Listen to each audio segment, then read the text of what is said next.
আসসালামু আলাইকুম ভিউয়ার্স, আমি ধানমন্ডি 32 নম্বরের বাড়ির ঠিক সামনে। এইখানের বর্তমান পরিস্থিতিটা আপনারা দেখুন। বারবার নেটওয়ার্ক সমস্যা হওয়ার কারণে লাইট কেটে যাচ্ছে।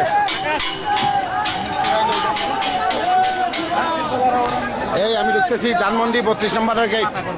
এই ধানমন্ডি 32 নম্বরের বাড়ি, এই হচ্ছে ধানমন্ডি 32 নম্বরের বাড়ি। আমি ধানমন্ডি 32-এর বাড়িতে ঢুকতেছি,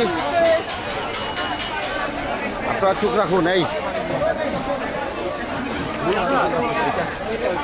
এই হচ্ছে ধানমন্ডি 32-এর মূল বাড়ি। এই হচ্ছে বাড়ি, আপনারা খেয়াল করুন। এই দেখেন,